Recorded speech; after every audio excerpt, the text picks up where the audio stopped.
Hi, good morning. It's Grace here again with a yoga tip every day in December. Today's the 7th, which means this is the 7th video. Yesterday we did a two-part video for Chaturanga Dandasana. We focused on doing it from the knees because you discussed all the muscles that are in use and how you're really working from knee almost all the way up to neck in a push-up. Excuse me, I haven't talked yet, so my voice is still a little morning-y.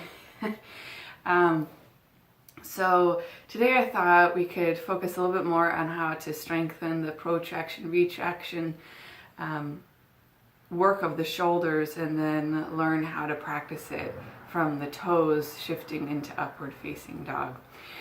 So one reason why I'm so passionate about practicing Chaturanga safely and only lowering to a certain point is because I have personally developed bursitis in my left shoulder after dumping my shoulders forward in my Chaturangas over and over and over again. So when I'd be lowering down, I'd be dumping. I would be in good form until I got halfway down, and then I would get tired and I would dump my shoulder forward, and then my neck would be kind of craned. And I actually, through a lot of yoga postures and just some things I've done over time, I have developed not only bursitis in the shoulder, but degeneration in my cervical spine. And although I love yoga and it's really helped me so much in so many ways, there are a lot of things that have actually hurt me because I maybe didn't understand the functions of the body. And so I really try to drive home the information on what is anatomically occurring in the body while going through these actions to keep people safe. So we talked about the protraction, retraction work of the shoulders yesterday. Protraction, meaning your shoulder blades are wide away from each other, the armpits are hollow, the serratus anterior connecting from the scapula under the armpit all the way around to the front of the ribs. That's the work of the protraction. And then retraction, shoulder blades moving toward each other, rhomboids in between the scapula, pulling them toward the spine, toward each other. Protraction, serratus anterior, retraction, rhomboids. Protraction, serratus anterior, retraction, rhomboids.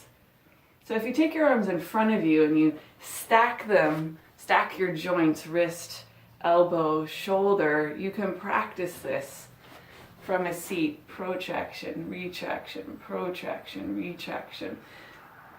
That way when you put weight on it, it isn't so confusing as to what muscles you're using. So if we go to all fours, you can do the same thing. Just kind of start neutral, pushing hands, feet, shins to the ground. Inhale, protraction. Exhale, retraction. Inhale, protraction. Exhale, retraction. So this is a really great way to strengthen the shoulder. So that way when we get into our Chaturanga, we have a little bit more control. I had a bursitis flare up about a month ago, and I'm still kind of working my way back into Chaturangas. After taking a few weeks off, your shoulders get really weak with push-ups, and that makes it even more important to really watch the structure and the alignment of the pose so that it's safe. Because upward facing dog has always been uncomfortable for my back, because I also have scoliosis, which means my spine curves left. I have kyphosis, meaning my thoracic spine rounds forward, and then I have lordosis, meaning my lower spine, my lumbar spine likes to tip forward. So I've got all sorts of things happening in my back as well. The upward facing dog has always been really painful for me because of that. And so I just kind of through playing around with a couple of teachers found that using blocks can help me with this transition. It really helps to aid with my shoulder with the bursitis, and then it also helps to take any pressure out of my back that I usually felt an upward facing dog, and I wanted to share that with you today.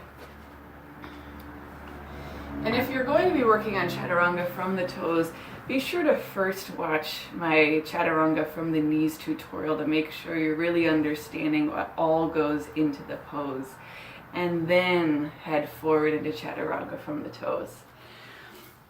So a little trick that I learned at Shoshone from a couple of my teachers is use blocks behind the forearms to keep the shoulder from hyperextending. I'm hypermobile, so I hyperextend everything. And it's taken me, I think, 4 trainings now. Maybe, how many trainings have I done there? I think 4 trainings, and I'm still working on not hyperextending my shoulders. Every year I work on it and I go back for another training. They're like, hey, you're still hyperextending your shoulders. And I'm like, so I have to do it all over again. And so I work a lot with blocks under my forearms. And this is how I accidentally figured out how to use the blocks in upward facing dog.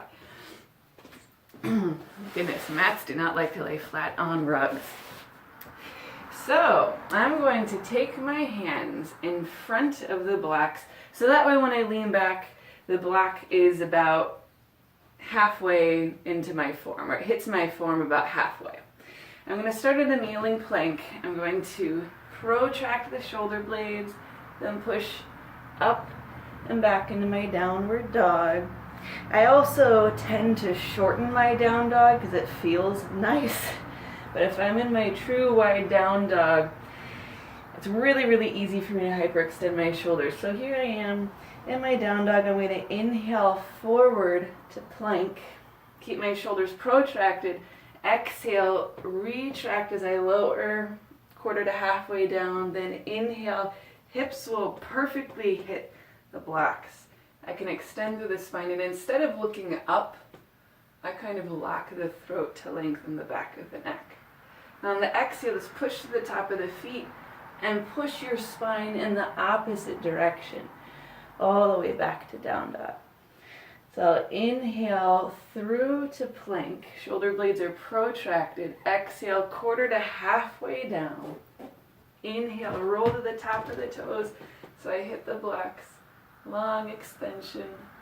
Exhale, push up and all the way back. Oops, I kind of missed. I moved my blocks at that one.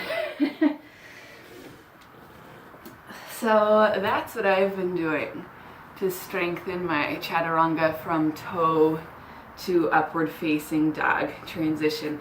And eventually, once my shoulders a little bit more well, and maybe if I just really conscientiously try not to go too low, my Chaturanga to upward dog transition, I'll probably be able to lose the blocks eventually and go back to doing it without them. But it's a really great tool to get stronger in that transition and to help with the shoulder staying protracted and moving to retraction, not going down too far. And that way, when you roll into your upward dog, it's so simple. You can just move to the top of the feet and your chest opens forward and the back of the neck elongates, and then you can just push through your feet. And it's kind of like cat pose. When you come out of that, you're just pulling ribs and pelvis toward each other to roll your spine back to downward dog. Thanks for watching this video with me after just waking up and having morning voice and morning brain. Hope you found this video to be helpful.